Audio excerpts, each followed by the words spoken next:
Audit. Welcome to this morning's session of the Select Committee on Department for Business and Trade. Thank you very much indeed to our witnesses for joining us this morning on this one-off special session looking at the failure of the government to bring forward its long-promised programme of audit reform. Mr. Wright, maybe I could start with you. Welcome back. It's good to see you on that side of the table. I'm not sure I share that sentiment, Chair, but thank you for inviting me. Can you just tell us what is the business case for audit reform? I think if we take a step back, Chair, and look at why reform was needed, there were a series of corporate scandals and failures, BHS, Carillion, Patisserie Valerie, where the key indicators were the early warning indicators of unexpected failure were not working. So were directors doing what they should be doing? Were they assessing and managing risk? Was audit of sufficient quality? Were directors handing out profits, handing out dividends out of reserves that weren't really there? Was there material fraud? And so the series, a holistic view of reforms, which include audit and the importance of raising quality, improving competition, having resilience and choice in the audit market, that gives a view of enhancing trust and transparency, which in turn improves competitiveness and our growth agenda for the UK. We've had stagnant growth for too long, and this helps to some extent. Isn't business failure just part of the creative destruction of the marketplace? Isn't it something that is just part and parcel of the way our system of capitalism works? You're absolutely right, and I'm glad you've mentioned that straight away, because the notion that somehow you can stop corporate failure, it simply won't happen. It is a natural characteristic of capitalism. Businesses grow and they die. And that could be sometimes because of actions or inactions of directors. They didn't anticipate market changes. They've done things that they perhaps shouldn't have, not in terms of a negative, pejorative sense, but in terms of we just failed to respond in terms of how things were altering. So yes, and the other key thing I would mention, Chair, is that corporate failure, that is a part and parcel of life, and it's regrettable, it can be painful for those affected, and you as members of Parliament will have to deal with the consequences on behalf of your constituents to deal with that. But that will still happen. That is part of a natural part of capitalism. And the other key point to mention is that corporate failure is not necessarily audit failure. Audit failure does not really lead to the collapse of a company. It may not spot and detect what is needed. It may not highlight when there's a deteriorating financial position, but I wouldn't equate audit failure with corporate failure. What does audit reform give us that we don't have today? Well, in terms of givers that we don't have today, I think there has been some movement in the last few years, and maybe you as the committee will want to come on to that.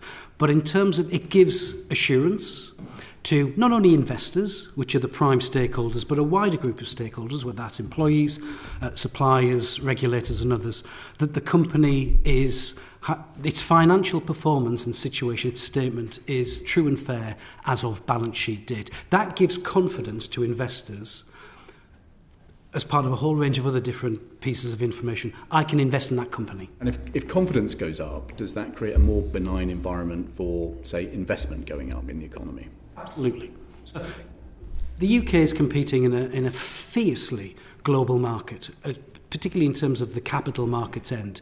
You want a good range of early warning indicators, of corporate governance that gives some degree of assurance to investors and others that money can't be safeguarded. You may lose your money, but actually in terms of directors doing their duties, regulators holding people to account, auditors carrying out high quality audits, we know that the system of corporate governance and audit is working well. That's a sign of comparative strength for the UK. Okay. Bruce Cartwright, what's your view about the business case for audit reform? So, I think I obviously share a lot of Iain's views there in terms of the market. I mean, I've been in post 6 years and coincided with the collapse of Carillion. Purely coincidental, but so I feel I've lived this for the last 6 years in terms of the reforms that have happened. My start point actually in terms of looking at the bigger picture is I think audit reform, forgive me for saying this, is a bit of a misnomer, because we're really talking about accountability and transparency, of which audit reform is a section. So it's been likened before to, my anomaly would be a three-legged stool, where you've undoubtedly got the audit, and the audit reform is part of that. The audit is very important. but you've got the directors and their responsibility, and then you've got the controls within the company. So I've got 3 legs on my stool. I've got the directors and their management, their responsibilities. I've got the internal controls, and then I've got the audit and the assurance. So the audit reform is actually only one leg of this stool. And I think that's really important, because when you talk about accountability, then it's a shift in mindset, because probably in that... Let me just bring to the question. So what is the virtue of this improvement in accountability? What does the country get out of it? So there's 3 things. You get enhanced quality of audit.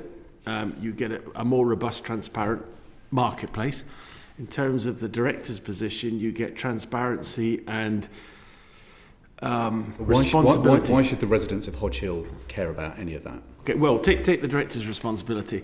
At the end of the day, we're not going to stop corporate failure. But if we've got better systems for monitoring what's going on, then you can actually at least have early warning systems, see what's going on. But if you're referring to that individual, we're all heavily invested in corporate UK. We've all got pensions, every single one of us. And I think that's really important, that sometimes we talk in this vague notion of, well, nobody really suffers. Well, every time there's a corporate failure or investments are lost, we all suffer because it's our pension scheme money.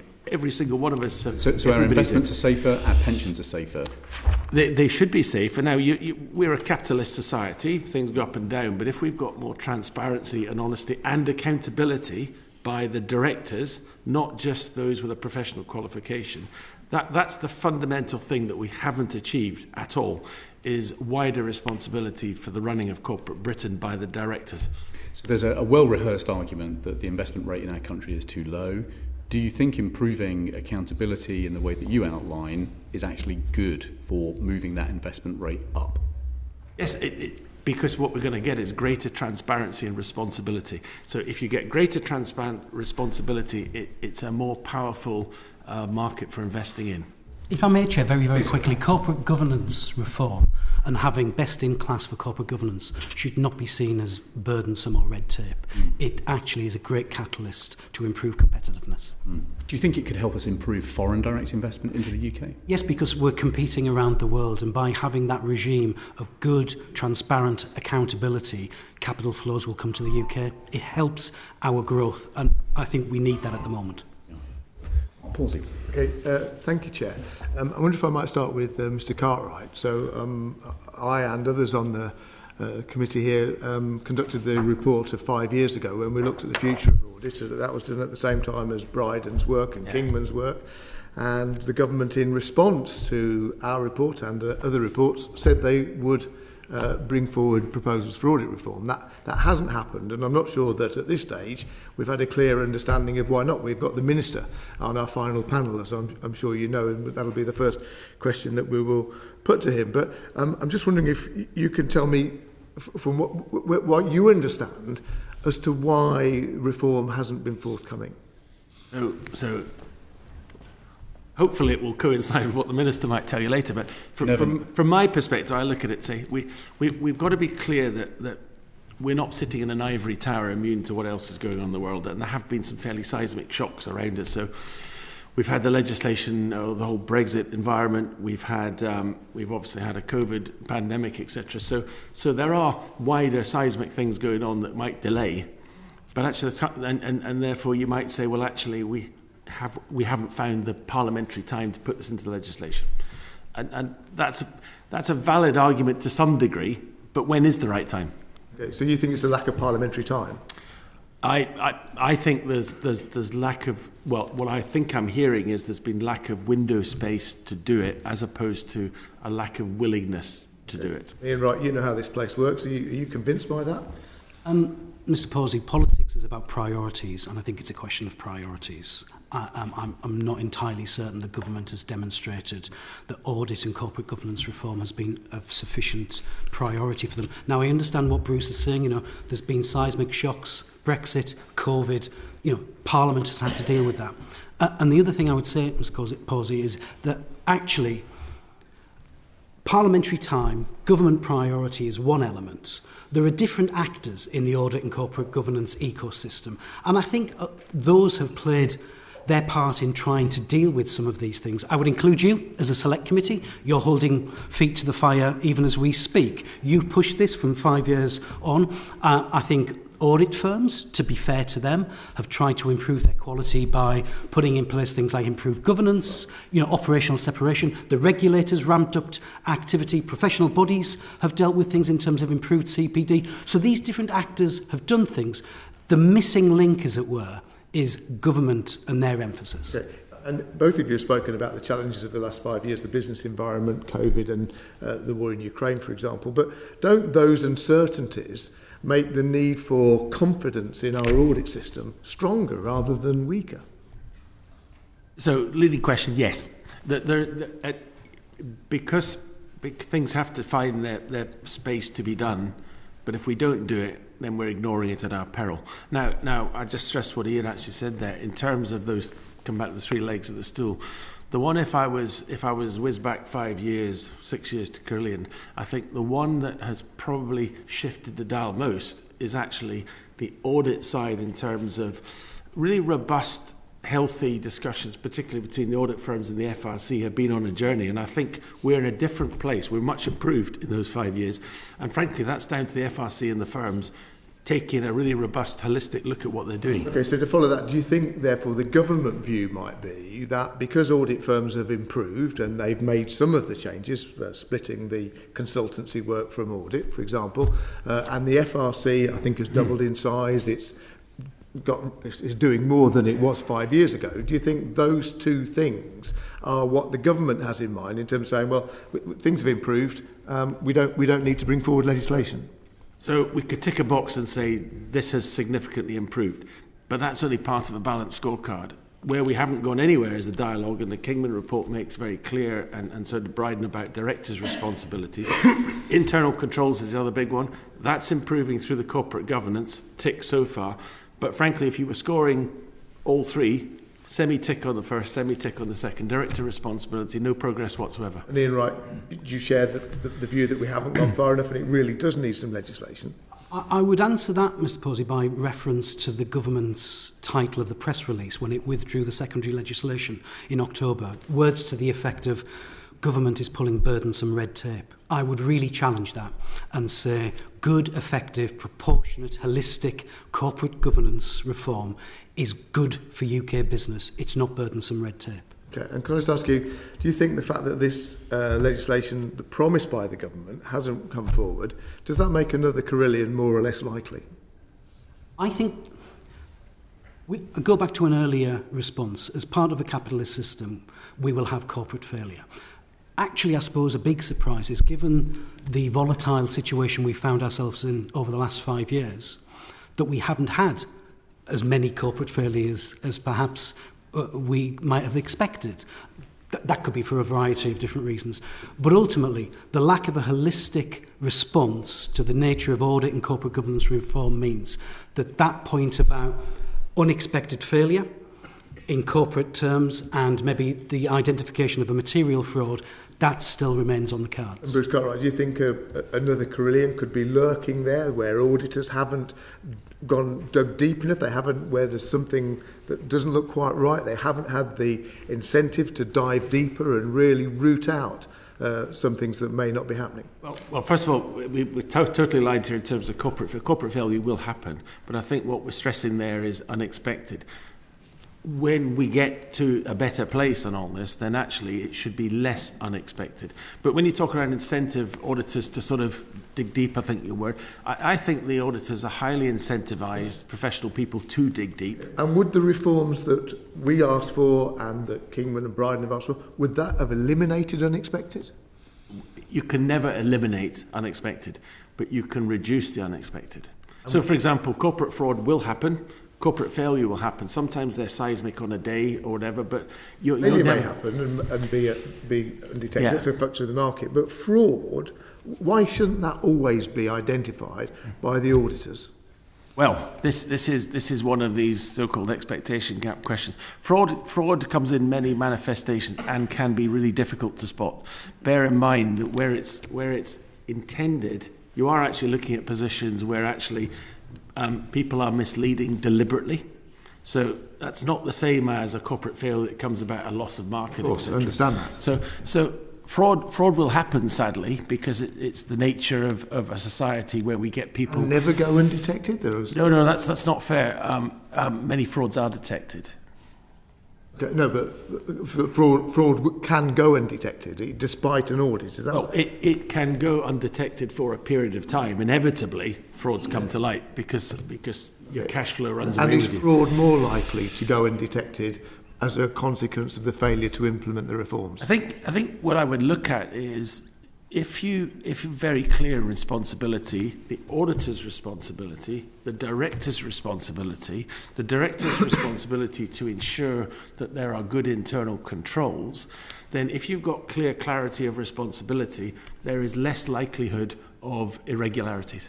If I may, Chair, in response, Mr. Posey, I would say yes, it is more likely because of the lack of reform. I would, and maybe again we'll come on to this, I would cite the secondary legislation that was announced by government in July and then withdrawn in October. There were 4 key elements of that dealing with some of the aspects of the early warning indicators that we've talked about. One of them is directors produce a material fraud statement. How are you identifying material fraud in your business? What are you doing to put in terms of internal controls? That was withdrawn. So that's a major plank of the reform agenda where Parliament rightly has said we are concerned about corporate fraud. The government has taken away. Okay, thank you, Chair. Donald. Thanks, Chair. Just picking up on the Carillion point about the unexpected happening. I was here at the time, and that was not unexpected. You know, everybody was aware of the difficulties that Carillion was in. I'm just sort of a little bit surprised that the audit system didn't. Well, it did pick it up, but we still ended up in a situation where government awarded contracts to Carillion for HS2. But anyway, we're on the point. Can I turn to Scott and David about market share? Really, I mean, we've had these conversations before, and in other jurisdictions there is a greater number of providers in this space, and there's double accounting and so on. But specifically, the audit services remain heavily concentrated. The share of FTSE 250 from the so-called Next 5, that's grown from 4% in 2018 to 11.2% in 2022. So I'm interested to know how you've developed your capabilities to develop this work over that period in that regard. So the last time I was here, I was asked how many FTSE 250 companies do we audit? And the answer at that point was 4. The answer today is 25. So there has been significant progress. We've built a 10% market share. In order to achieve that, we have increased the number of auditors we have from 2,000 to 3,000. We've recruited 50 partners from Big Four firms to add to our capacity and capability. And we invest over an additional £10 million a year in our audit quality infrastructure. So we have made some big investments and we have seen return. However, I feel that the pace of that change is slowing down. And it's for 2 reasons. One, the FRC understandably have told the challenger firms that are growing quickly to ensure that they control their growth and that they're investing in their quality infrastructure at the same pace. But at the same time, one of the drivers for this change was the prospect of reform. And markets tend to act ahead of regulation and reform. And I think that created a backwind for change. Now, we have seen that slow down, and I think that's because these reforms have moved further and further over the horizon, and the drive for companies to get ahead of that regulation has eased off. So the corollary of that being, if this isn't engrossed into legislation as the way that it was trailed, is that are you prone then to a scaling back, a retreat from the position you're in now? Is that? Hopefully there's not a retreat. But I think the pace of that change has slowed.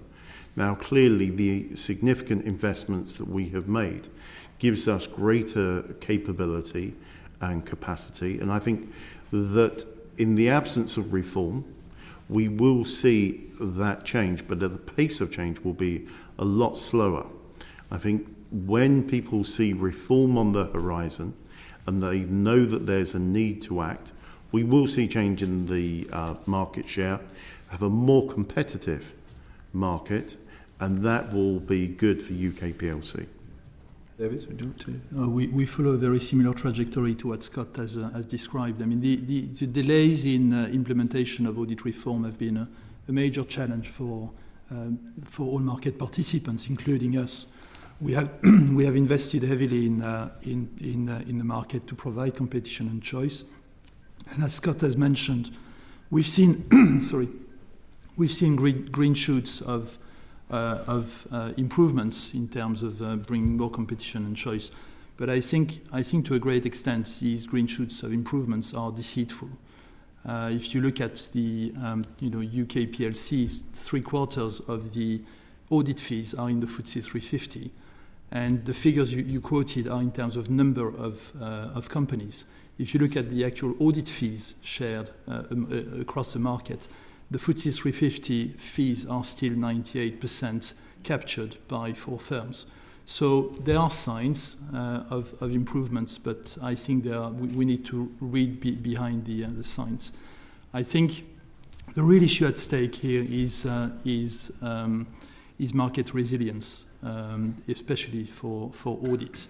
We have seen, and we may talk about that later if you wish. We have seen, for example, 2 firms exiting the building society market, which impact a number of your constituencies. And so that is an example of firms exiting the market. And if BDO and Mazars had not been able to step in to provide competition in that market, then there would have been a serious issue in the building society sector. And now BDO and Mazars represent about 50% of the building society audit sector. So this market resilience issue is a real issue. It's only 20 years since Arthur Andersen was removed from the market, and for an event that was outside of the UK. So it's not all controlled. It cannot all be controlled from the UK. So market resilience is really, really important. The 3 very credible reports that were produced in 2019, 2020, provide some real solutions to this. And one of the big proposals in these reports is for market share, for managed shared audits. And we continue to believe to this day that they would have a major impact on the market and provide that resilience, provide some certainty for firms to invest. And that investment is absolutely critical to enhancing the quality of audits in the UK. Okay. And then you talked about the sort of the big 4 dominating the fee income, but they also dominate the position around the FTSE 100. They've got 98% of that market. So what's holding the challenges back in terms of the FTSE 100? Why is the progress so slow there? So our approach is one of controlled managed growth, that we take on work that we have certainty, we have the capability and capacity to deliver well. And we have built a very good position in the FTSE 250. But this is the latest chapter. Over the last 10 years, we have built a market-leading position in AIM, in the main board outside of the FTSE 350, and in the last few years built that market position in the FTSE 250. It's layer by layer.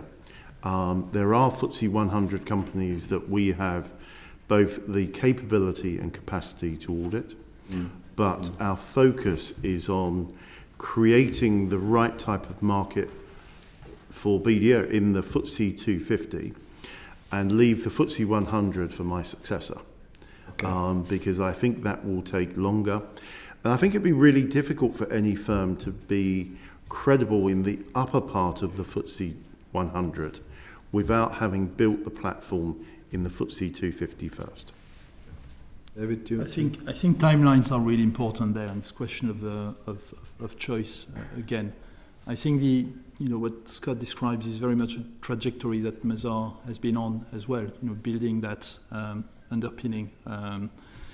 But this change, as Scott mentioned, is going to take decades.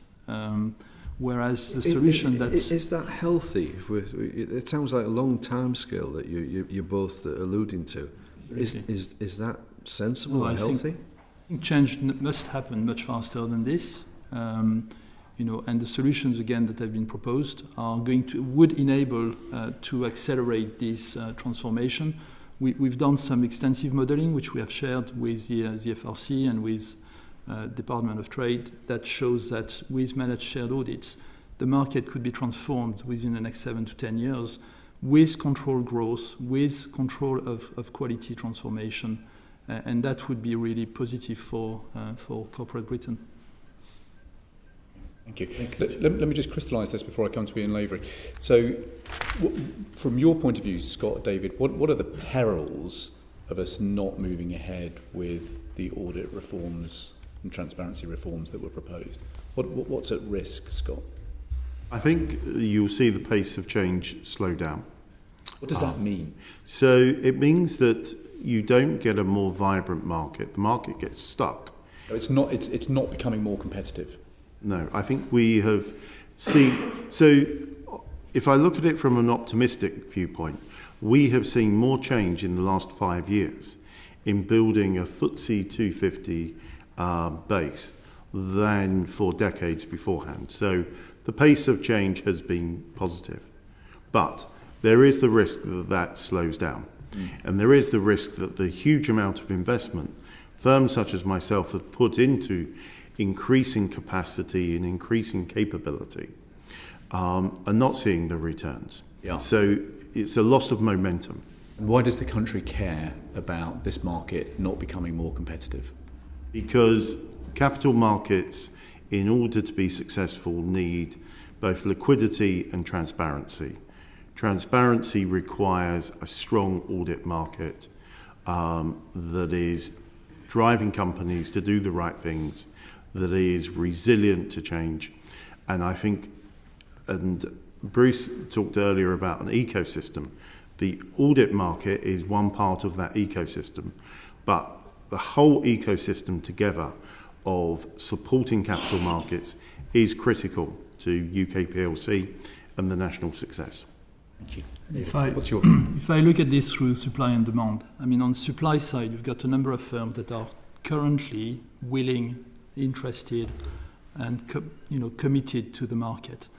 Lack of change or lack of support may drive some of these firms away, and we've already seen.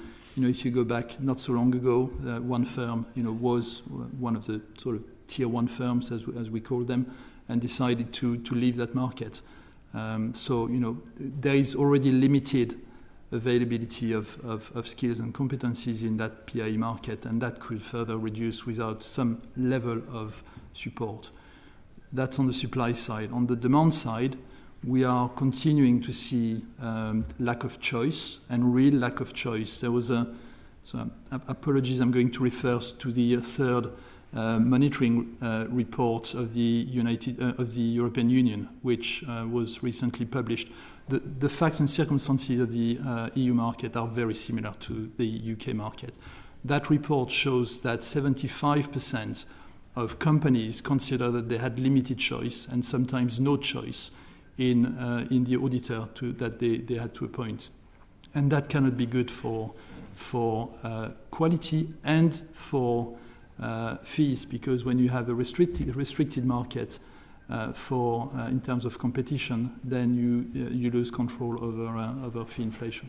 Your view is that if there's more competition, the quality of audit will go up? Yes. Conversely, if competition doesn't improve, quality will flatline or decline?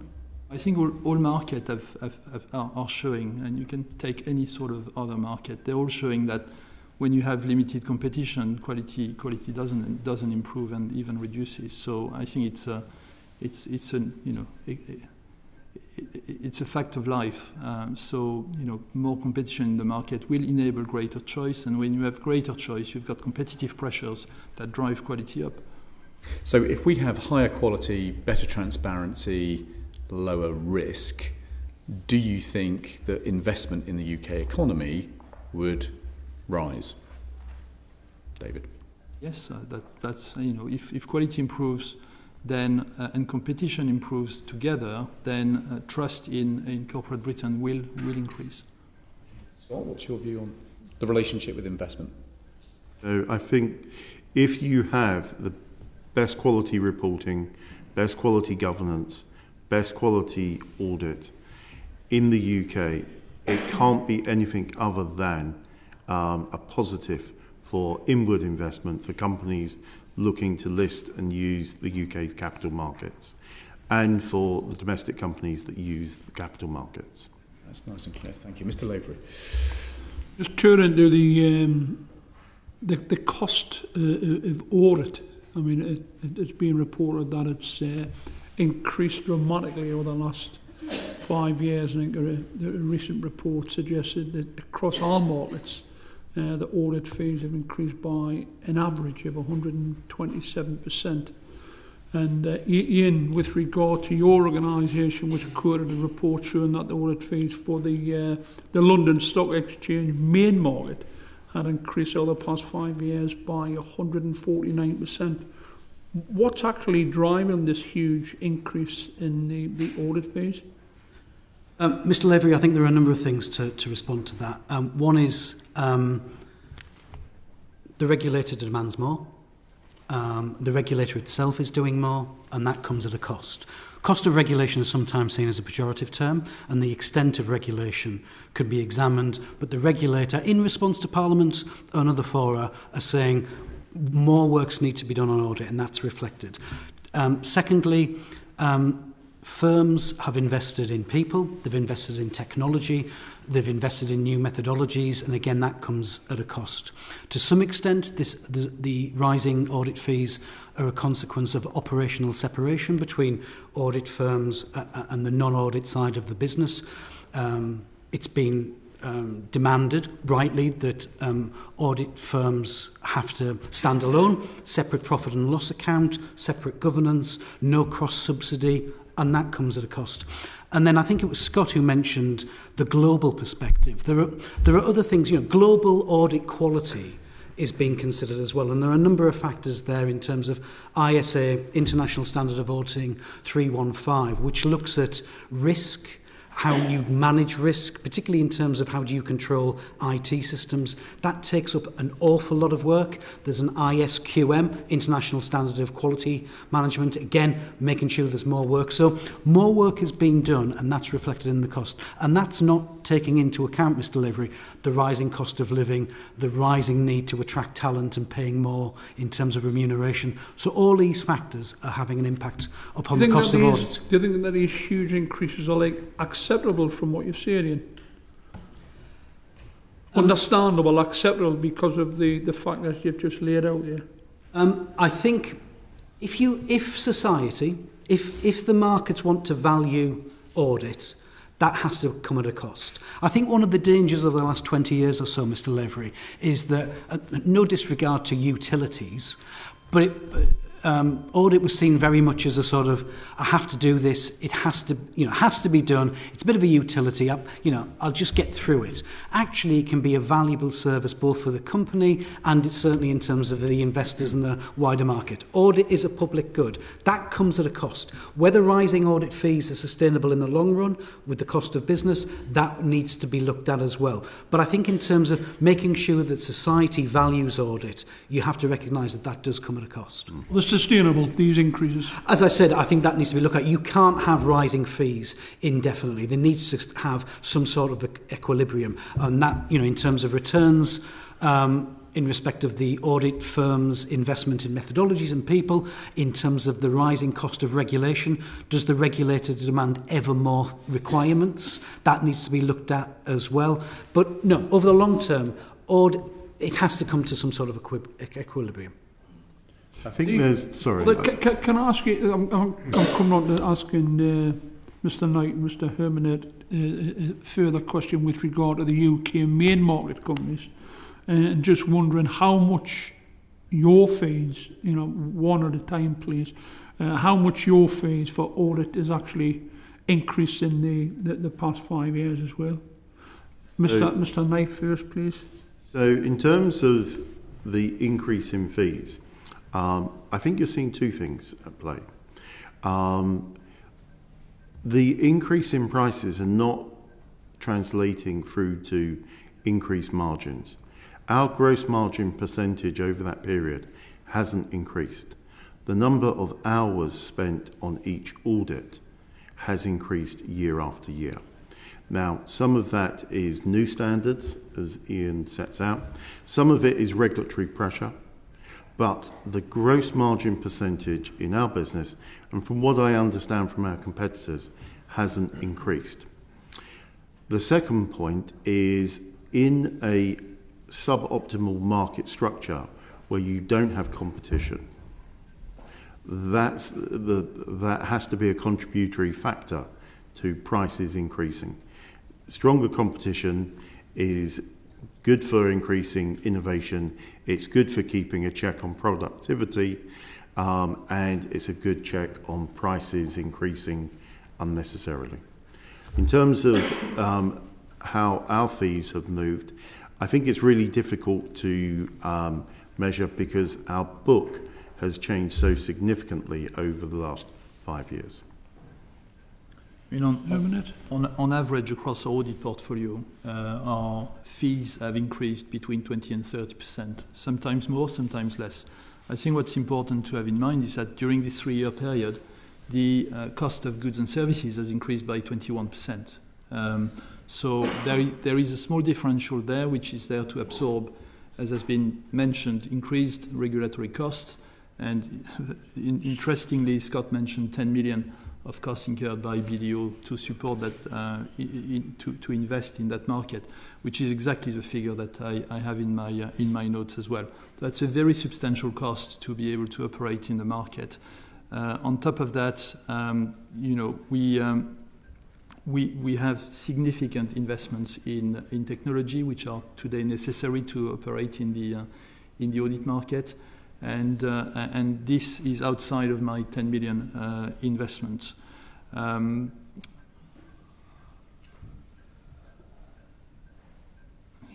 So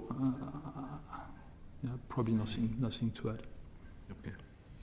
Okay. In the recent financial report and council review emphasised that one of the main difficulties in attracting suitably qualified audit personnel at different levels is one of the main causes for severe constraints in audit capacity. What impact do you think this is having on competition? I think it's a question of supply and demand, Mr. Lavery, and I think in making sure that you get the right resource, that mix, whether it's audit juniors, audit managers, audit partners, is absolutely essential. There is an issue about attractiveness of audit. My professional body, my qualification as a chartered accountant, Bruce's and others, it's very marketable. And it certainly happened when I was in audit 30 years or so ago, that people did their training contract, that tended to be concentrated in audit, and then they went to go and do other things, because there was that flexibility and huge opportunity. That's still the same today.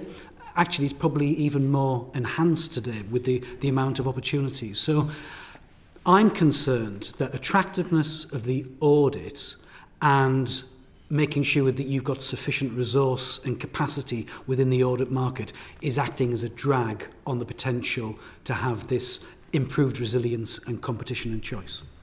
You think it's a necessary drag? No, I don't. No, far from it. It's a drag, and I think all of the actors, professional bodies, firms, the regulator, perhaps the Select Committee and government, need to work in concert to ensure that we deal with the attractiveness issue, to ensure that people want to stay in audit, have a good, valuable career in audit, and make sure that it's as resilient as possible. Well, just worth noting, at one end in the pipeline, both our Scottish Institute and England and Wales, we're at a record number of apprentice trainees. So in terms of graduates or school leavers, and actually much more school leavers now than just graduates, coming into the profession is at an all-time record high. The qualification's not easy to gain, it's very rigorous, but the numbers coming out qualified are an all-time high. There is a degree then about how do you retain enough within the audit profession, because as Iain said, these are highly qualified, credible, tend to be younger people coming into the marketplace, and there's many opportunities for them. But the drive for the attraction to keep that talent is across many markets. It's not just an audit issue. It's across all professional services and wider, that there are so many opportunities for the younger generation coming through, and that's fantastic.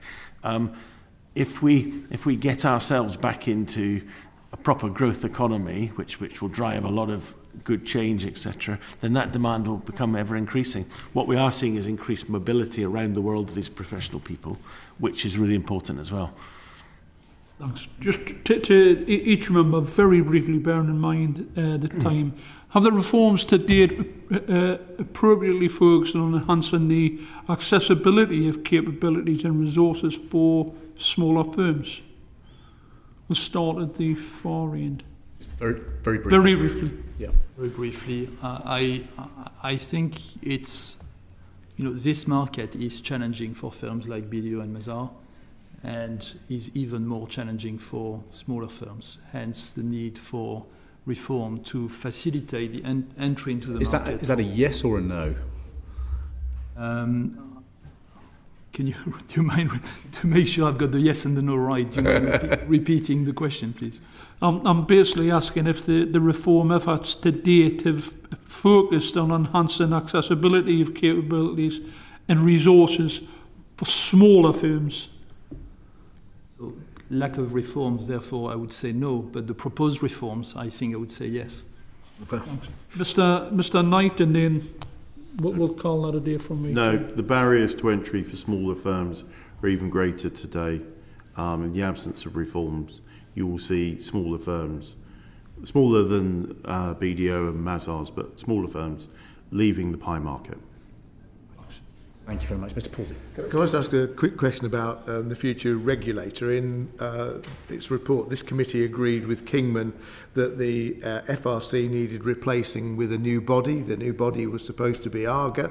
We'll get a little bit of evidence from you that firms have modified, they've separated out their audit and their consultancy work. The FRC's got more people, it's doing a little bit more. Do we still need to replace the FRC with ARGA, or can the FRC step up to do the job? Perhaps Mr. Cartwright. Well, first of all, I would say the name change is largely irrelevant. It's a name change. I think if you can introduce the reforms without a structural change, then I personally don't think it's entirely necessary. I think it's more important that you get the outputs. Right, 5 years ago, we got a sense that the FRC was so weak and lacking in powers that it needed to go and be replaced. You're saying so I think we've moved that's on. No longer necessary. Well, I think we've moved on from there. I think you take your hat off the FRC. It has moved a long way in the last 5 years in conjunction with dialogue with the firms. I wouldn't paint a new building and just change the name for the sake of it. I would focus on getting the reforms done. Iain? I partially agree with Bruce, Mr. Palsy. In terms of the name, let's not get fixated on the name. Having said that, the FRC is not a council and it's not focused on financial reporting. It could be focused on auditing, governance and reporting, so that makes more sense. But where I differ from Bruce perhaps is I do think that legislation is needed because the FRC currently lacks the powers to enforce actions against directors who fail to carry out their duties. That is needed in order to avoid a Will it be given to the FRC? My understanding is that primary legislation is needed in order to do that. To avoid a lopsided reform package focused solely on audit when you need a holistic system of audit and corporate governance reform, you do need FRC to be strengthened in the way that I've described. I'm sorry, just to clarify, we don't disagree. We're exactly the same place on that. My emphasis was on more of the structural, but totally agree that legislation is required. Okay, thank you. Thank you, Chair. Thank you very much. Well, look, you've set the stage extremely well for us. You've basically said that there are some significant virtues of proceeding with reform. Risk would come down, fraud would come down, economic crime would come down. But on the other hand, competition in the audit market would go up, quality would go up, market resilience would go up, transparency would go up, confidence would go up, and investment would go up. If we don't proceed with reform, the risk of another Carillion is higher. So thank you very much for laying that out with such clarity today. That concludes this panel. Order. Thank you. Thank you very much. The proceeding is currently suspended.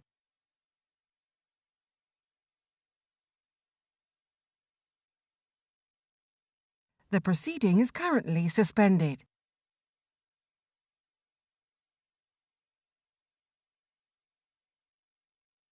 The proceeding is currently suspended.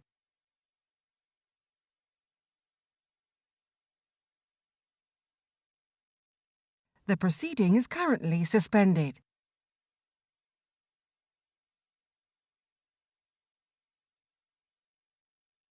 The proceeding is currently suspended.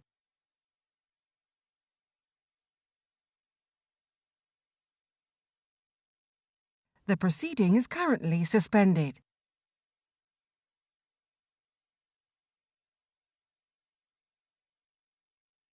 The proceeding is currently suspended.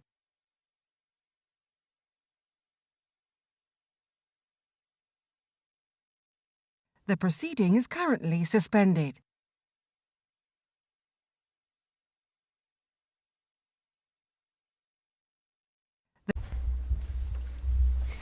Order. Welcome to the second panel in today's hearings on the necessity of audit reform. Thank you so much to our witnesses on our second panel for joining us. Mark Pawsey is going to open the questioning for us now. Thank you, Chair. My first question is to Sir John, actually, because I think you heard the exchange with the previous witnesses, and the question is, you recommended the creation of a new body. The Select Committee, in its report 5 years ago, agreed with you. That hasn't happened. We heard a little from the previous witnesses that FRC had stepped up and was doing more, that the big firms particularly had modified the way they did things. Do we still need ARGA? Thanks very much. I did hear the exchange, and just to be clear, I do agree that the FRC has done a very good job since my report, which is now quite a while ago, to enact both the letter and the spirit of what I recommended, to the extent that they can within the limited remit that they currently have. And I want to pay tribute to them, and particularly to the previous Chief Executive, John Thompson. I do think it's an important thing to put this body, which is a sort of strange British creation that has to proceed largely by voluntary arrangements, on a proper basis with proper powers. And there are certain things they... Well, you do. I do, absolutely.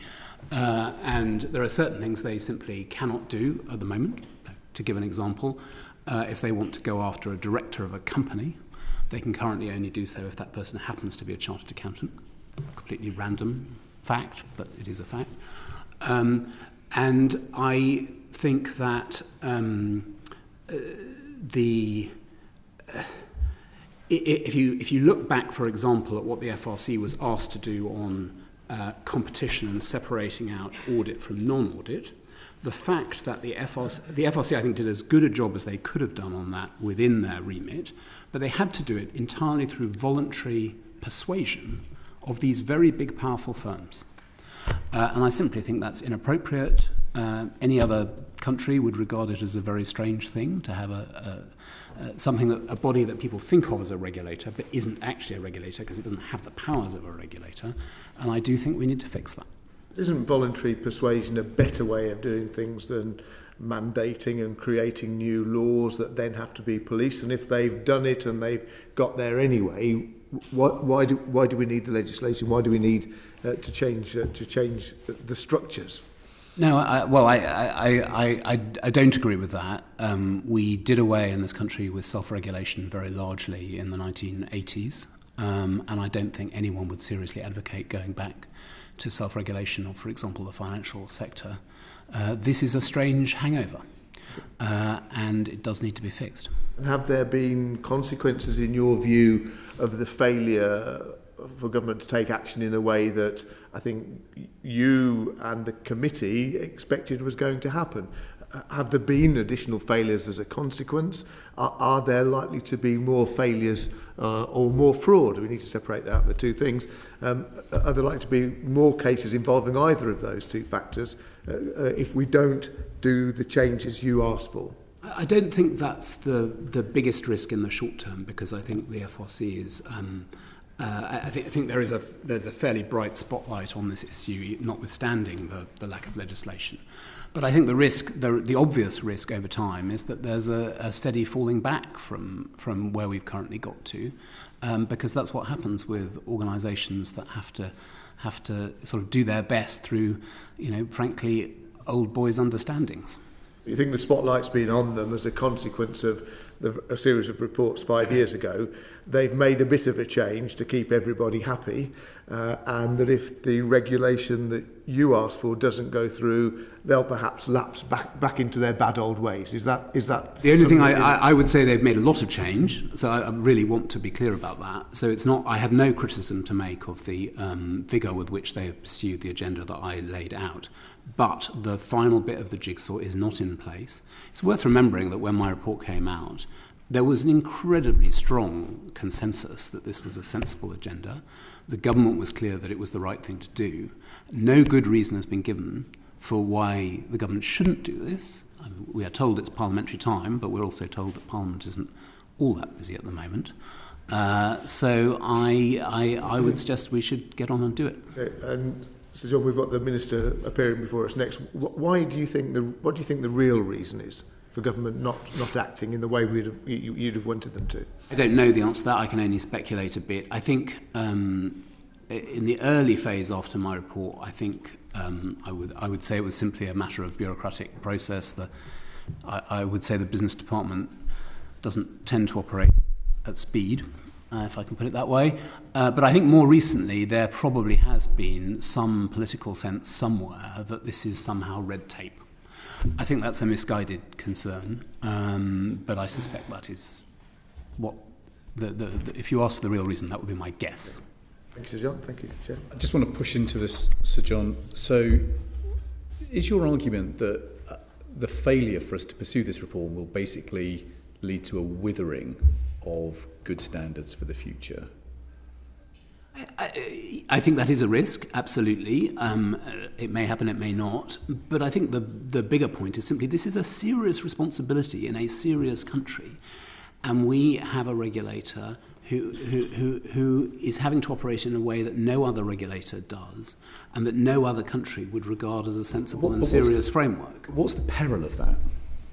Well, the peril of that is that they are up against large vested interests, and they have to operate through persuasion rather than through power. We would never accept that with the banks. Why accept it with the audit firms? So it's just a riskier market as a result? I think the imbalance of power between the regulator and the bodies they're being asked to oversee is inappropriate. And then what are the marginal gains if we did pursue reform? What do we gain that we don't have today?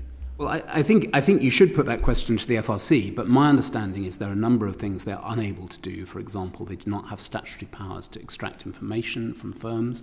Again, they have to do it on a voluntary basis. As I mentioned, these big negotiations they had to do on the restructuring of the firms had to be done through persuasion, and therefore we have to assume there will have been a degree of compromise in that process, which they wouldn't have had to do if they could simply take a decision. And I mentioned already this point about enforcement, which I think is a serious one, that they can go after some company directors but not others. And can you join the dots between pushing ahead with these reforms and other economic goods that we might be seeking as a country? So is it easier to raise the investment rate in our country if we've got a robust system of audit and transparency and a better environment for risk management? I really wouldn't want to overstate that. The issues driving investment there are much larger forces at work than this, so I wouldn't want to make grandiose claims for that. But no good reason has been advanced for why we wouldn't want to fix this. Well, we have heard some noises off point to red tape, regulatory burdens. I mean, who do you think is supplying that advice to government that this is all going to be more expensive if we proceed? I don't sense there is a huge lobby against this, actually. If there is, I've not come across it particularly. I don't think the big four firms are particularly opposed to this. I think they accepted from the outset. I mean, they are used to much more robust regulatory arrangements, particularly in the United States. So I don't sense a huge lobby. I think the fear is more internal to government, that somehow the symbolism of this doesn't quite feel deregulatory. Yeah. That would be my guess. Okay, thank you. Andy MacDonald. Thanks, Chair. Francis, could I direct one or two questions to you? And perhaps we can wind back a bit so we get an understanding. And it's just this. I'd like to understand why the UK's statutory audit regime has failed to detect material risk of fraud. And there's many examples we could cite, but London Capital and Finance being one.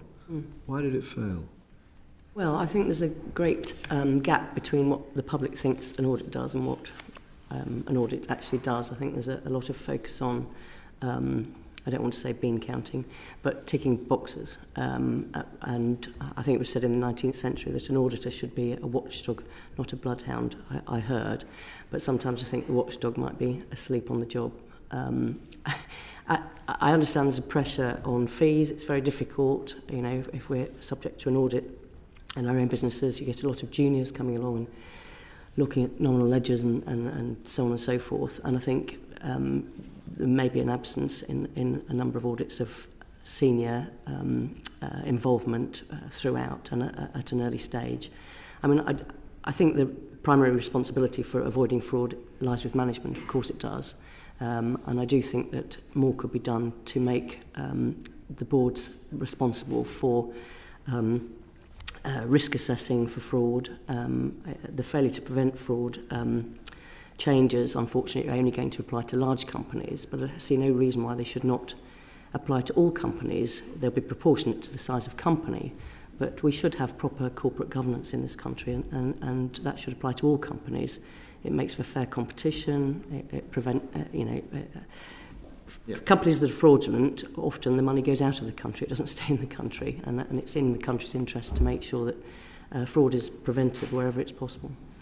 Well, I think you've hit upon that, because I think that the public's perception is that they expect audit to pick these things up, and when people do bad criminal things, they expect there to be identified. And we just had a history where people become fairly blasé. That's how it goes, and people get through these audits and things collapse.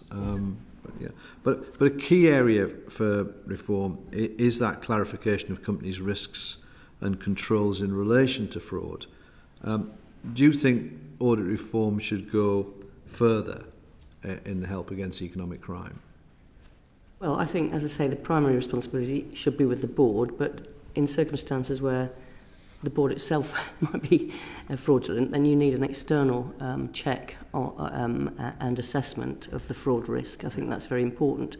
In my own work, we see companies set up for fraud, to defraud tax authorities, for example, and you need an external check on that. So I do think it's important that the third party is involved. Well, on that, corporations are going to soon face prosecution to prevent fraud, but they're not required to report against fraud risks or safeguards under the new corporate governance code. Yes. That seems to be a contradiction. Does that make sense to you? No, it doesn't, and I don't think it adds a great deal of red tape in general corporate governance to say that's one that we should be looking at our cyber risk, etc., etc. We should look at our fraud risk. Of course we should. I think it's very important that should be part of the board's responsibility, and I think it could also be a specific duty under the Companies Act for directors to take into account. You have all sorts of other things, duty to promote the success of the company, and so forth. Why not have a duty to prevent fraud? Any idea as to why that isn't in the governance code? I wouldn't like to speculate. Again, I think it is difficult to prevent fraud. You can't, in a large company, you can't look at every single person. But for example, I think it was the Association of Certified Fraud Examiners found that in 2020 that only 4% of fraud is detected by external audit, and 15% is detected by internal audit, because they know the business. So I think it's important that the board reports to the auditors, for example, about their structure for detecting fraud, and perhaps reports back year on year on the progress that they've made and the metrics that they have, to make sure that that's looked after, because it's often other people's money that they're supposed to protect. And just stepping back a wee bit in terms of the raft of different responses to and reforms to corporate governance and solvency and audit, do you think there's a risk of this becoming somewhat uncoordinated? Or how would you better address that?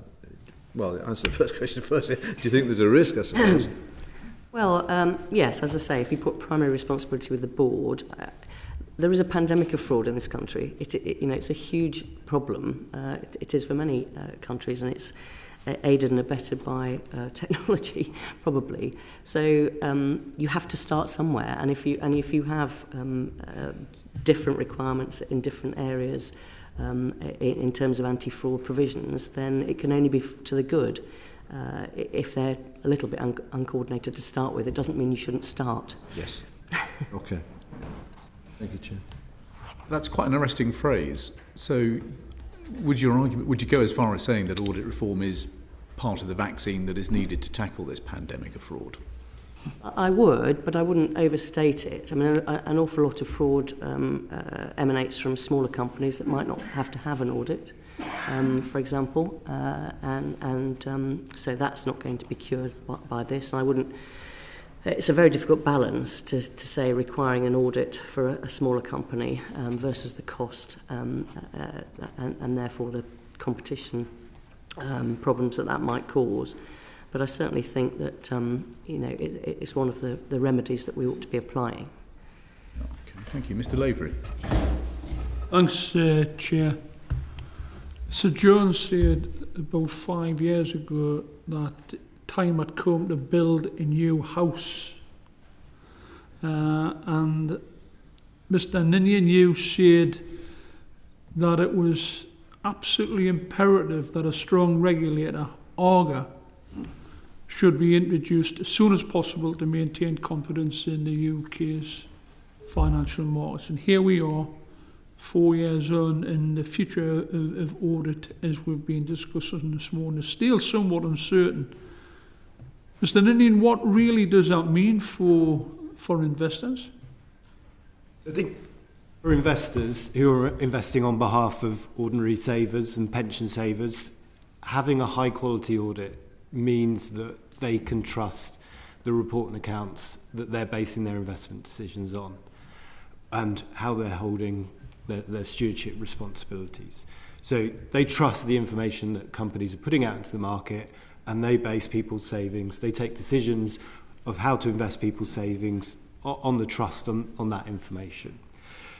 I think, as has already been alluded to in both panels, we think the FRC has done a good job, and that actually a lot of improvement has been made on a non-statutory basis. Audit quality has increased. There's still some way to go. Competition is starting to increase, the operational separation. But as has already been alluded to on this panel, we still think that the establishment of ICAEW would be a good thing, that actually putting it on a statutory footing with the appropriate powers to have all the tools in its toolkit to hold both companies, directors and auditors to account would be helpful and should ultimately come back to improving audit quality. And the UK government has recently introduced the British ICAEW to encourage investors back to British businesses. Can investors have the utmost confidence in their investments with these businesses without any audit reform? I think as we said already, that actually progress is being made, that there is relatively good confidence in the audit market, but we need to make sure that it is as good as possible. So I think the focus on British business is good, but there's a lot of drivers also that are affecting the perception and the competitiveness of listings in the UK. So we would continue to promote ensuring that we have a regulator that has all the tools that it needs to hold both directors and auditors to account. But there is, I suppose, a balance with some of the other reforms to ensure that actually we're attracting the right companies to list and operate in the UK. Is it fair to say that we're not really there where we need to be with regard to the reform that's required for full investor confidence? I think there is, I suppose, our starting point would get ARGA on a statutory footing to have sufficient powers and a sufficient accountability back to Parliament, and that would create confidence. But I suppose, given the changes that have been made in recent years, the confidence has improved, the audit quality numbers have improved, the operational separation is being implemented. So a number of steps have been taken to improve confidence. I think moving on with ARGA would be helpful to continue to improve trust and confidence in the UK markets. Confidence has been boosted, but there's more steps required to get to where we actually need to be. So, John, you indicated you I agree with Andrew's analysis. I was wondering whether I could take you back to my metaphor of the house. So I would say, the house has been impressively rebuilt, right? There's a decent roof now. It's not leaking. The walls are in better shape and all the rest of it. But the house is still on inadequate foundations. And if you were the owner of the house, you would want it to be on stronger foundations. That's a good analogy. I think that's fair. Yeah. Thanks very much, Chair. I'll just press you on a couple of points, Andrew, if you don't mind.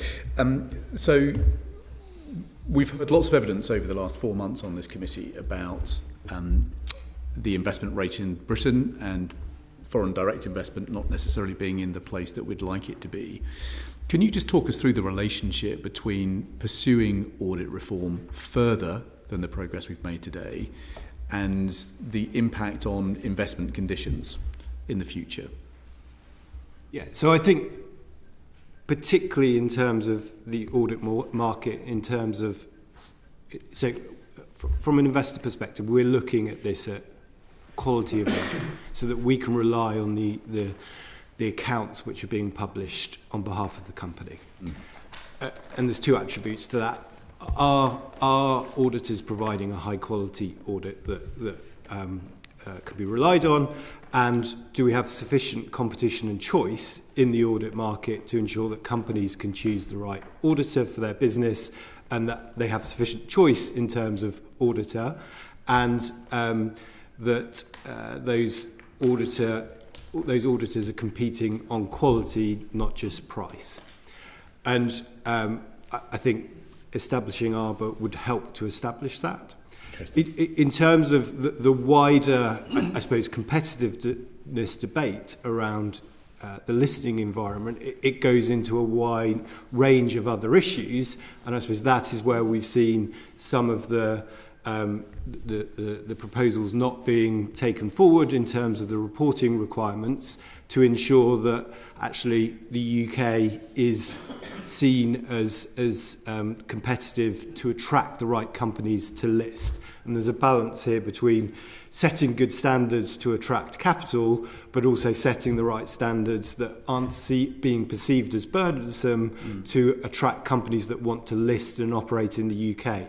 And we need to get those things in equilibrium to ensure that we've got the right governance standards that attract capital, but also they attract companies to list and operate in the UK. And that has been one of the central debates in the UK over the last year, as long as a range of other issues that have been investigated around how do we get more companies listing and operating in the UK. Do you think pursuing audit reform would be a deterrent to securing greater investment in the future? I suppose along the lines of improving competition and choice and improving audit quality, I don't think so, because that's the audit market per se. Where the challenge has been is the requirements on companies, and are we asking too much of listed companies relative to private companies, but also global peer companies. That's a very useful distinction, actually. Thank you very much indeed. Andy MacDonald. Thanks, Chair. Could I turn my attention to Lord Sikka and ask a few things? We've heard an awful lot about the building of a new house, and perhaps we might get a conversation going about who owns the house, because I think you described the outline of the 2022 Audit Reform Bill as disappointing. Perhaps that was a little bit understated, because it failed to address topics such as auditor independence and stakeholder scrutiny. And I think I'm right in saying that you had some rather hard-hitting remarks to make about there being no direct representation within the stakeholder structures of stakeholders negatively affected by auditor negligence.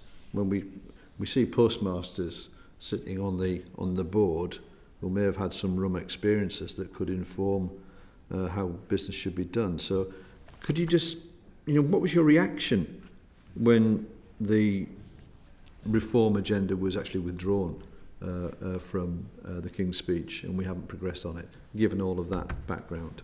I think it is very, very disappointing that ever since the BHS collapse in 2016, we had been promised legislation, but nothing has really appeared. But I think clearly Sir John here produced an excellent report, but I think there are also problems with that. If I just can put the regulatory environment in the context, and then I come back to the other issues. The UK does not have a single central enforcer of company law. Okay, it is all spread all over the place, and even when you look at the FRC as it is constituted now, or as it may be when all the reforms are fully implemented, it will continue to be dominated by big corporations and big firms, because they, after all, have funded it, will continue to fund it, and supply the key personnel. And we're often told you need experienced people, that is why, but that is really inbuilt capture. Okay?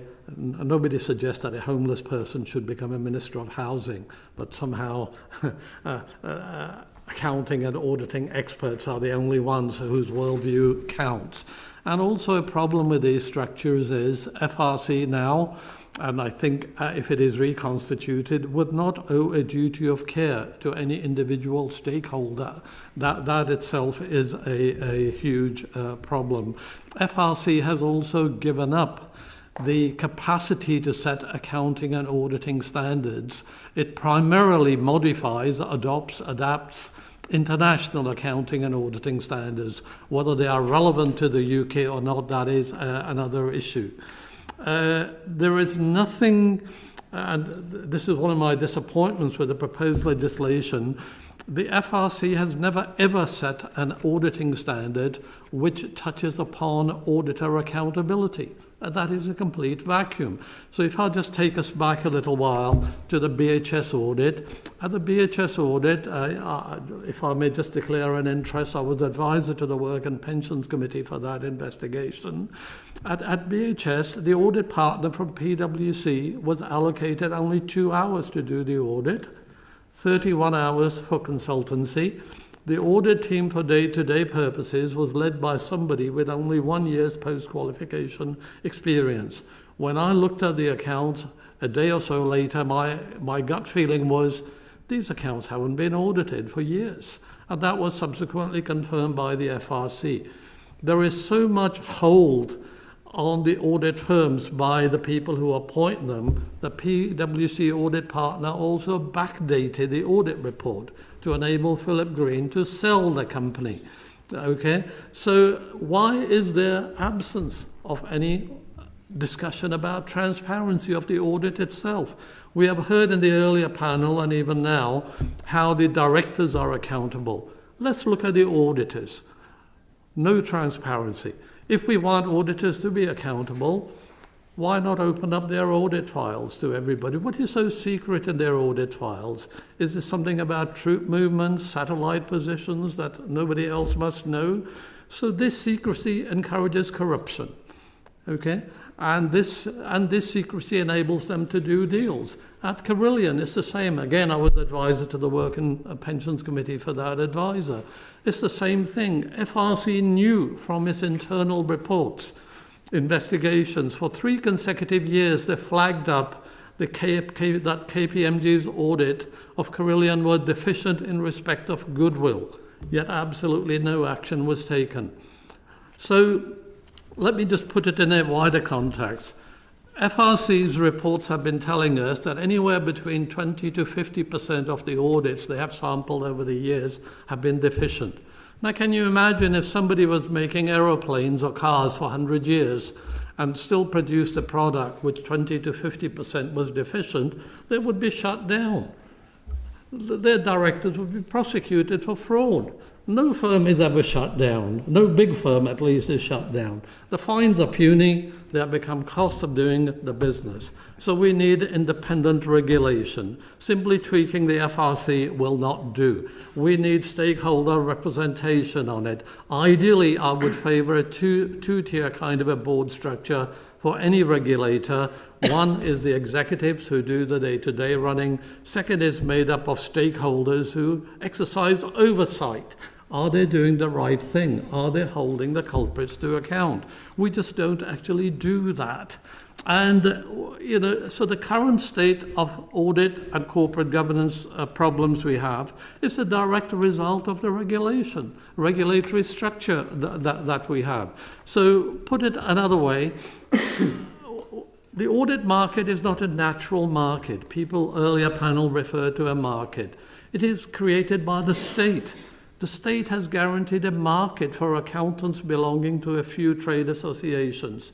There is no state-guaranteed market for engineers, mathematicians, scientists, but there is for accountants, and it is not accompanied by adequate pressure points. Regulation is weak. It is impossible to sue negligent auditors because they enjoy too many protections under the limited liability partnership law. They wanted for years a limited liability to form a limited liability company. That was given to them in 1989. Then they didn't want the disclosures, so they wanted LLPs instead. The auditors at best only owe a duty of care to the company, not to any individual shareholder or sub-postmasters, where Ernst & Young clearly knew that they were what Post Office were up to. I have said to that effect in the Lords. I have put that on record. Competition, well, what is the nature of this competition? You have one firm replaces another. So it's essentially accountants retain the monopoly.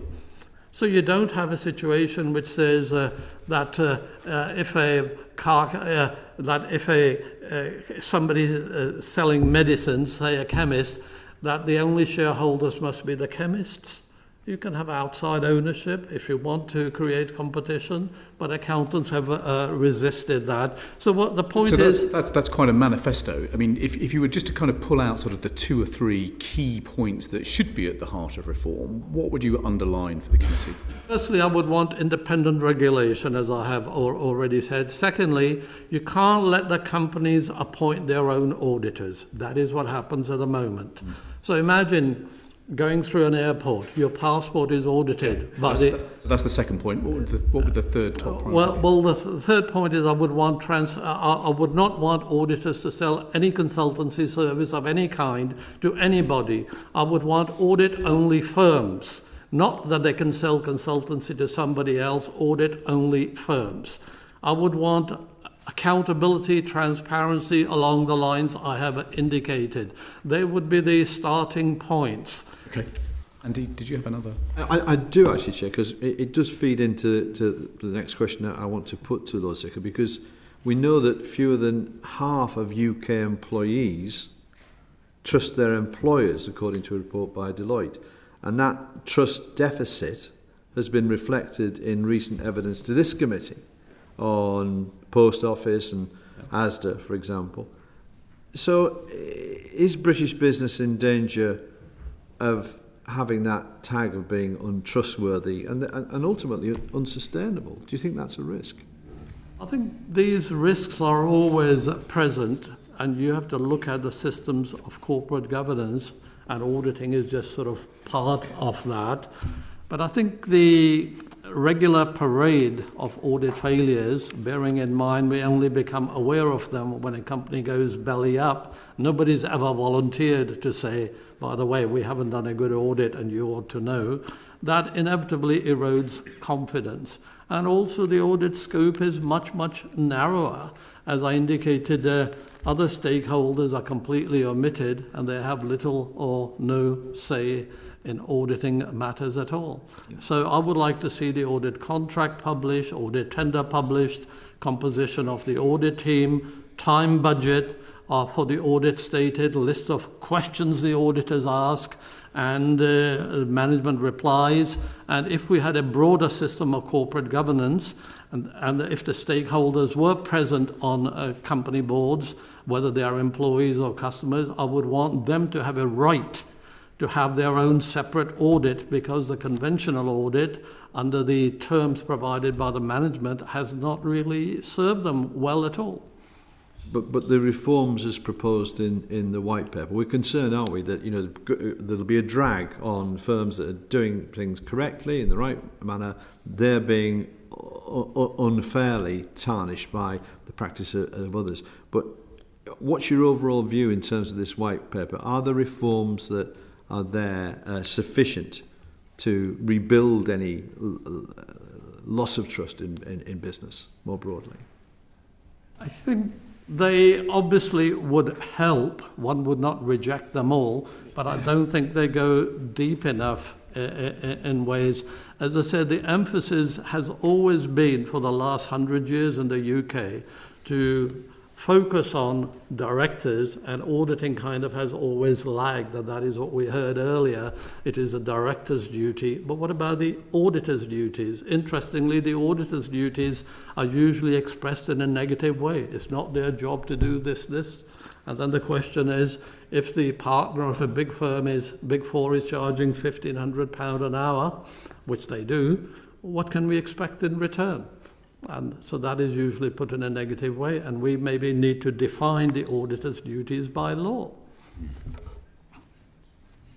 I just wonder if we could ask Sir John what you think of what you just heard from Lord Sikka. He seems to be wanting to go rather further than you suggested five years ago. Are his asks reasonable, or is there a middle way between what Lord Sikka would like to see and perhaps where we are right now?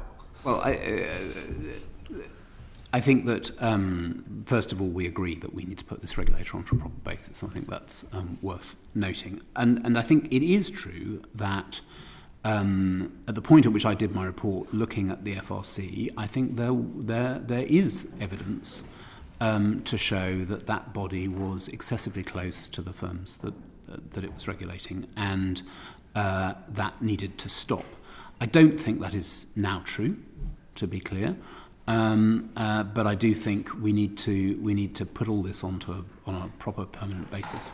I wouldn't go quite as far on every issue as Lord Sikka, but I think he's raising very real issues that we need to be attentive to. Thank you. Just in the time that we've got left, Sir John, can I just try and pull out which, on reflection, you think are the most important components of the unfinished business? We've got a slightly vague set of objections which we're going to cross-examine the Minister on in a moment. Words like burdensome and red tape will come up, no doubt. But if we were to sort of zero in priority order on the key pieces of the puzzle that you think still need putting into place, what would be the things that you would highlight for the committee? First of all, I think this needs to become a legal body in its own right with its own proper governance. This is the body responsible for governance in the UK, and its own governance is not in good shape. So that needs to be fixed, and then it needs to have the critical powers. I think that it would be valuable for the committee to ask the FRC themselves to prioritise. If we were forced to choose. But frankly, I don't really see why we should be forced to choose. I don't sense, actually, a great body of evidence that anything in the legislation is vastly burdensome on anyone. And I think given the extraordinary degree of consensus that existed at the time that my report was published, I think the burden of proof on those who don't want it should be to make their case, not the other way around. Yeah. And if you were asked to prosecute a case that these changes were burdensome and did add to red tape, I mean, how easy would it be for you to make that side of the argument? Not very easy, because I didn't think I was in the business of making recommendations that were burdensome. I wouldn't have wanted to do so. And I was assisted by an advisory board who would have been quite vociferous if they thought that that was the direction of travel. Super, thank you. And I just want to check, Francis, from your point of view, you think further pursuit of reform would be a good thing when it comes to reducing the level of fraud and economic crime? Yes, I do, yes. Thank you. And Andrew, from your point of view, you think that pursuing reform would improve audit quality and that would be positive for investment in the UK? Yes. Perfect. Thank you very much indeed. That's been an excellent summary. You've underlined, I think, a number of the conclusions that we heard in our first panel, that this would be positive for the economy and it would be bad for economic crime. So that's a pretty good conclusion to draw from this panel. Thank you very much indeed for your evidence. Committee is very grateful indeed to you. That concludes this session. Order. Currently suspended.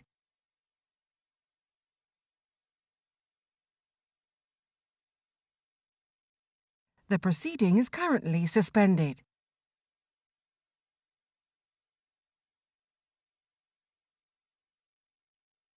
The proceeding is currently suspended.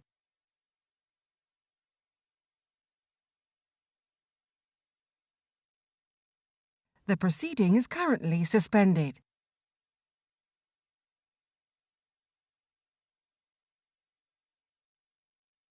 The proceeding is currently suspended.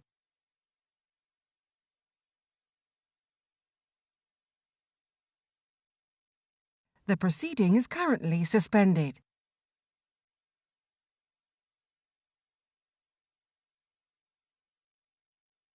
The proceeding is currently suspended. Order. Welcome to the final panel on today's hearings into the need for audit reform. Delighted, Minister, that you've been able to join us ahead of what I know is a very busy day in the House tomorrow on Post Office. So thank you very much indeed for being here today. Mark Pawsey is going to kick off the questioning. Thank you, Chair. My first question is to the Minister. Minister, you've just heard Sir John talk about a consensus 5 years ago arising from his report, that of Bryden, the Competition and Markets Authority, the work this Select Committee did at that time about the need for change in the way we go about regulating audit. We believe that there was legislation on the way. It was a draft bill, but we don't have any plans to proceed right now. I'm wondering if you could just talk us through what's happened within the department, and perhaps Mr. Holmes may assist there, in what's happened in terms of the thinking within the department since those various reports came forward. Sure, thank you for giving me the chance to answer your questions.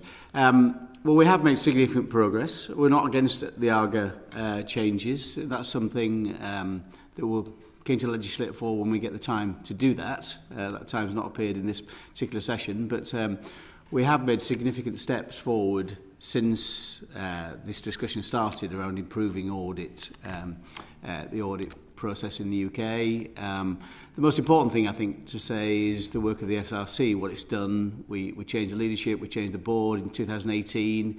We've seen significant improvement in audit quality since then. I think 80% of audits now that are overseen by the FRC are rated as good. It was 70% 5 years ago. So we are seeing significant improvement.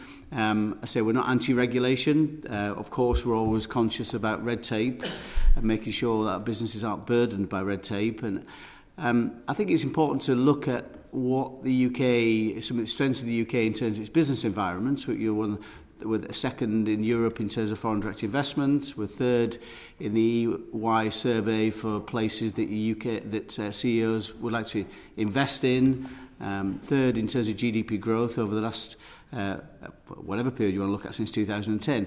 So significant that this isn't a place where people are nervous about investing, but nevertheless we want to make sure audit quality is as good as possible. There does seem to have been a change of view within the department, Minister, because there was a clear understanding of the need for change 5 years ago in terms of the response to our Select Committee report and the other reports I've referred to. And that isn't the case today. So what changed and when? There's not a change in view in terms of improving audit quality. I think we'll probably see that we've made significant improvements without the legislation, and your legislator is the last resort, not as a first resort, I would say. So as I say, we've seen significant improvement. The ARGA changes in terms of a statutory regulator is something we're still keen to proceed with at the right time, but parliamentary time doesn't always afford the opportunities to do that. And you heard the evidence in the previous session that the FRC is having to deal with, and I quote, large vested interests, having to deal with them by persuasion, lacking in statutory powers. We wouldn't expect that from a regulator in any other sector. So why is it acceptable to continue with that, even in the short term, on the matter of audit, where we have seen some pretty horrendous failures in recent years? Well, I mean, it's an interesting perspective. I heard the comments that were made, but I think that probably doesn't take into account some of the changes that have been made, the voluntary separation, of course, and I think that was one of the things that Lord Sikka was talking about in terms of separation. Well, that effectively has happened on a voluntary basis, for example. So I don't think, I'm not as concerned about the whole situation as Lord Sikka perhaps, but nevertheless we still have concerns, and we're still keen to see the changes that we make to improve audit quality, and that's what we are seeing on the ground, which is the most important factor. And we heard, I think, for one of our witnesses in the first panel that that what the government does is down to its own priorities. Are you really suggesting to us that there isn't a sufficiently strong priority within the department to bring forward this regulation? You said it's not been put on one side, it's still under consideration, but there's not a strong enough priority. You're satisfied with the quality of audits, able to weed out failure and fraud at an early enough stage? Well, I think it was interesting to hear John Kingman give evidence when he said that the house has been impressively rebuilt. As he says, he would like to see firmer foundations. I accept that, and we're making changes all the time to try and improve that. But I don't think we're in a crisis situation. But nevertheless, audit reform in terms of a statutory regulator is not off the table, but it's a matter of parliamentary time. So do you think that the inability to find parliamentary time has made another Carillion more or less likely? Well, I don't. I mean, regulation isn't the answer to everything. I think it's fair to say. There are plenty of scandals in our economy that in very regulated sectors, the financial services sector, for example. So I don't think the answer to this is purely regulation, and we have seen significant action taken against people like the Carillion situation in terms of the auditors, £21 million fine last year, directors being disqualified. So the action has been taken, action can be taken. So I don't think what we're doing is making another Carillion more likely, and I think we're much better placed than we were 5 years ago in terms of overseeing those kind of risks. Thank you, Minister. Thank you, Chair. I mean, Minister, I am old enough to remember when you yourself were a very keen advocate of audit reform and the need for statutory progress. What was it about ministerial high office that made you change your mind? Well, as you know, Chair, none of my ministerial appointment has not changed my ambition, not diminished my ambition to make this our corporate governance and the UK place as a place to do business as clean as possible. And we've taken many actions over the last 12 months which you participated in, not least the economic crime corporate transparency legislation, which is significant changes to our to the wider situation around corporate stewardship. So I don't think it's fair to say my ambition has diminished, not at all, but I think it's right we find the right ways to regulate. It's not necessarily the first option we should jump to is statutory regulation, and we shouldn't feel that's going to necessarily solve all our problems. There's been significant improvement in terms of the audit market, and I think Richard, I'm sure, will point to some improvements he sees firsthand, and his predecessor, Sir John Thompson, of course, did a fantastic job in terms of improving the work of the FRC. This Parliament is spending less time at work legislating than any other Parliament for many, many years. I mean, do you not think we should have found the time to legislate for this in the way that once upon a time you yourself advocated? Well, I said before, I'm not against legislating when the time affords it, but as you know, we are busy with a number of different other pieces of legislation that have been significant. Well, I'm pretty busy, I promise you that now. It's obviously the Post Office legislation that we're taking through, the economic crime legislation that we took through, Digital Markets Competition Consumer Bill, taken through 6 private members' bills in the space of all which afford greater protections for people at work. So I think there's 2 things here. It's making sure we get regulation which is the right kind of legislation, but also we want to make sure we don't put undue burdens on businesses, and I think it's right that we step forward carefully and make what improvements we can with the current system. So we've heard some of this language a couple of times, red tape, burdensome. Which aspects in this reform package do you worry would create that so-called red tape or burdensome regulation? Which are the sort of specific aspects of the reform package on the table do you think creates the biggest risk? I think it does put extra duties on directors. I think there is a wider duty then for directors to make sure their accounts are in the right place, for example. So there are concerns around that. We don't want to move to a system where we've got a professional cohort of directors in our companies. Directors should be business people. So there are concerns around that, but that's not to say we can't deal with that in a proportionate way. But I say we should step forward carefully in terms of regulation. The system is improved that we've got already. We're not against wider reform, but we are making improvements to the system we have today.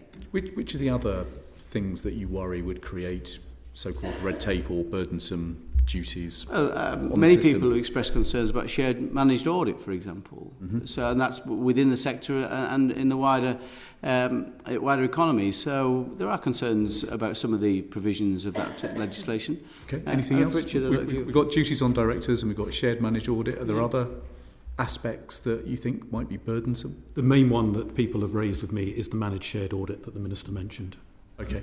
So putting the FRC on a statutory basis isn't one of those concerns necessarily? That's not a concern for me. Okay. And what about the powers that we might equip the FRC with? Well, I mean, some of the powers, if it became ARGA, well, it would have the power to impose civil penalties, for example. But do you worry that creates red tape or burdensome problems? All regulation has a cost.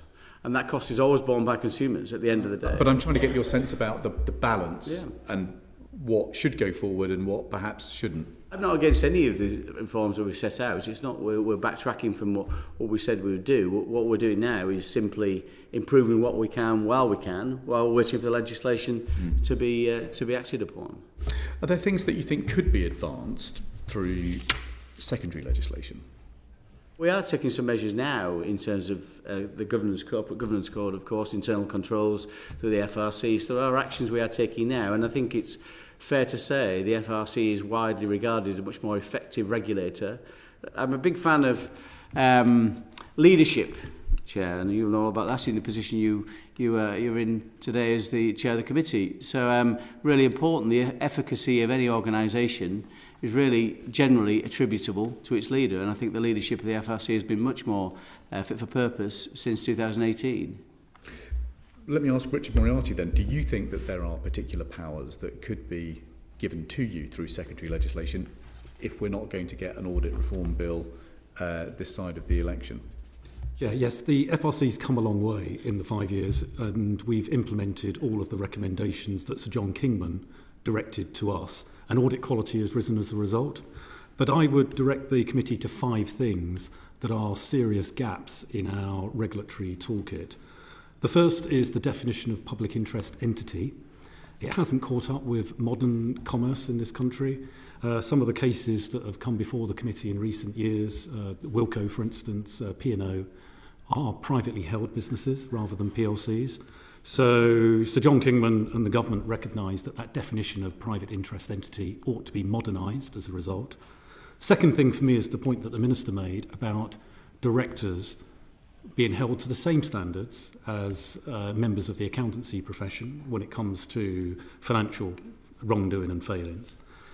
The third for me is a simple point, but it's a very powerful point. At the moment, I'm beholden to the voluntary provision of information of those that I regulate.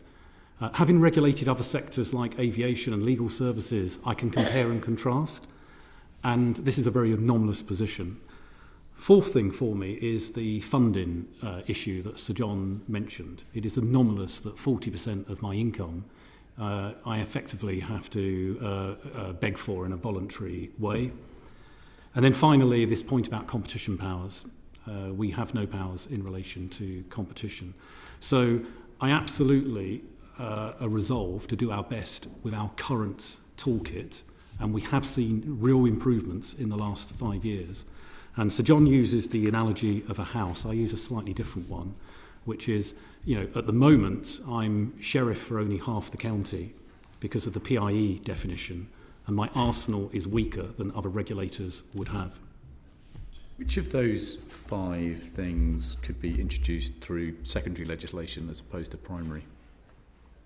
I've got to say, Chair, I'm not an expert on the machinations of primary and secondary legislation. We would stand ready to support our colleagues in government, given any opportunity to bring those forward. Minister, do you think any of those 5 things could be introduced through secondary legislation? Probably a bit one for Mark. What we could do through secondary legislation, Mark, in those 5? Most of the things that Richard has outlined would require primary legislation. There are some provisions in the Case Act, I can't remember exactly what the acronym stands for, which enable some degree of statutory funding for the FRC through secondary legislation, but they require some conditions that are not currently met.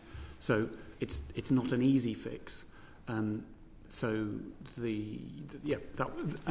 there are limitations in the way that power works, which is why in the White Paper and in the government response in 2022, the government set out that its preferred approach was to introduce a new statutory levy regime through primary legislation. Well, we've got a very good list now, so perhaps you could undertake to write to the committee and just let us know your view on what would need primary legislation and what would need secondary. That's very kind. Thank you. And from that list, Minister, that you've heard, are there any elements in that list that you would worry would be, in your language, burdensome or contribute to too much red tape? Well, they would all contribute to red tape, but nevertheless they are all contained within the proposals for ARGA, so it's not something we're against in principle in any of those things. From your point of view, it's simply a case of providing that parliamentary time. That's right. Thank you. Andy MacDonald. Thanks, Chair. Just, Minister, given that Mr Moriarty said he's sheriff for half the county, we've still got a long way to go, and so I won't say backpedalling, but the slowdown in embracing legislation is therefore somewhat worrying if that regulatory opportunity is going to be missed. Do you not think? Well, as I say, we've made significant improvements, and we're keen to build on those improvements. We are making changes today, but in a way that is proportionate. That's our position. But as I say, we're keen to make sure that Richard has got all the tools he needs to be able to properly regulate the market. Well, I think we heard from that list that he hasn't, and that's right. the grave concern there. So I'm not so sure. I note the progress made, but it seems to be there's an awful lot more still to do. Mr Moriarty, could I ask you, what's driven the FRC's streamlined approach to reforming the UK Corporate Governance Code? Yeah, we undertook the largest ever consultation on the Corporate Governance Code. I think we spoke to about 5,000 people across 50 events. Actually, the code has been enhanced. We haven't scaled back the actual code. It's been enhanced through the insertion of a transparency and accountability provision in relation to internal controls. There were some earlier proposals that we consulted on, which we didn't take forward. And partly that was because when we spoke to our stakeholders, and that included investors, it included businesses, large and small, they all said to us that the thing to hone in on was the importance of internal controls, because that would drive good quality governance. So that's what we did. So it is fair to say that the revision of the code is actually an enhancement, not a scaling back, because of that addition of internal controls, accountability and transparency. Well, Mr. Wright and Mr. Cartwright's organisation described the decision as a slashing of core reform proposals, with less than half of the proposed reforms making it into the final version. And they noted a strong corporate governance regime with high-quality financial and non-financial reporting that is aligned with international standards such as the OECD revised principles is in investors' and other stakeholder interest. Watering down these aspects of corporate governance reform is a missed opportunity, as is the government's continued reluctance to provide the FRC with the powers it requires to become ARGA, as recommended in the light of the collapse of Carillion. So are you saying that those comments no longer obtain? In fact, the streamlining has strengthened and that the Institute's remarks are off beam? It's our role to balance proposals to enhance governance with a broader contribution to UK economic growth and competitiveness. And it's not a one-way ratchet. And it's really important that we get that balance right, which is why we consulted 5,000 people, businesses, investors, NGOs. So some of the earlier proposals that we consulted on fell into the category of, desirable but not essential. Well, even reporting on the material risk of fraud, because that was withdrawn. What we have done in relation to fraud is really beef up the auditing standards that pertain to fraud, which I know is something this committee has held the previous FRC to account for, and that has been done in the last couple of years. So what we didn't want is duplication in the code. Okay. So is a similar sort of process underway in terms of the stewardship code as well? Where are we with that? It is. Having, if you like, closed the book on the review of the governance code, we were very keen to take a fresh look on the stewardship code, mainly to ask ourselves and engage with stakeholders on whether it is driving the right type of good quality stewardship and taking it back to first principles. We're really keen to avoid boilerplate reporting. What we really want to do is drive the right type of conversations between investors and boards that's going to contribute to UK economic growth and competitiveness. Thank you, Chair. I just want to ask Mr. Moriarty about the standards of accountants undertaking these various audits and the powers that you have to discipline them in the event of inappropriate behaviour by the auditors. It's been suggested that your powers in that area could do with beefing up, and I don't think that was included in your 5. Where are you on that, and how can that be improved? Yes, I think it was the third point I mentioned in my list of 5 goes to this point, which is we are beholden to firms and individuals to voluntarily provide information to us. This can be really debilitating to us in the course of an investigation. So having run other regulators and being able to compare and contrast, they've all got statutory powers to demand and request the provision of information. But at the moment, I'm beholden to the goodwill of firms and individuals to provide that information. Do you think that on occasions that might be deliberately withheld from you because the auditors aren't doing their work to the required standard? I would not wish at this stage to impute a motive for why it's withheld from us. What's the likelihood of it? But I would just note that in my other regulatory experience where I've had such statutory powers, that information has been furnished to us a lot quicker. So would the acquisition of that statutory power be at the top of your list in terms of priorities for change? I wanted to help the committee by prioritising on the top 5, and I wouldn't put one above the other, but it is certainly in the top 5. If you were to speak to other regulators and ask them, what is the bread and butter powers that you need to be a proper regulator, all of them will say the ability to request and demand information on time. And are you able to have any impact on the professional qualifications of auditors, or is that a matter for the professional body? Largely a matter for the professional body, but because we have a role overseeing the professional body, it is something that we talk to them about, and we also set standards by which the auditors have to meet. And have many accountants been disbarred from carrying out audit practice in recent years? Yeah, I'm very happy to put this in a note to the committee, but I think in the last few years, the investigations that we've undertaken have led to something like 30 being effectively disbarred from carrying out audit.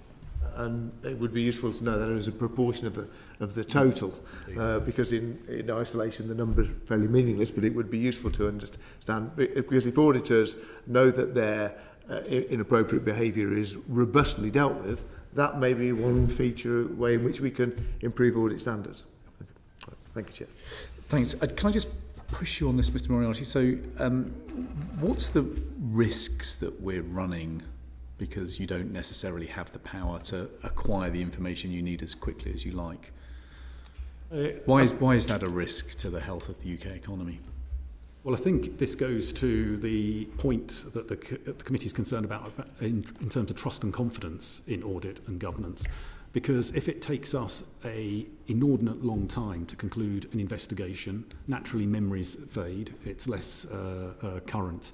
And it's also really important for our investigations that although they should be just and efficient, there's also an element of deterrence and holding people to account. So the public and the markets and other stakeholders can take comfort from that. And at the moment, these investigations take too long because we are beholden to the voluntary exchange of information. And do you accept the argument that pursuing audit reform on a statutory basis could contribute to red tape and a growing burden on business? I'm reasonably sceptical of this argument. It's absolutely right and proper that we look at it, and it was looked at in detail by the government when they put these proposals forward. There were lots of impact assessments, etc., etc. But of the 5 things that I've asked for, what they would do is bring the FRC into line with other regulators. I'm not asking for much more than what other regulators have today. But nonetheless, I mean, the Minister has said, all regulation is regulation, all regulation has a cost. What do you think those kind of costs would feel like? And are there any aspects of the package that you've set out that you think would be more burdensome than others? I mean, naturally, there will be burdens from new regulations. I completely support the Minister on this point. It will help to change behaviours. But for me, this is about whether the benefits outweigh the costs.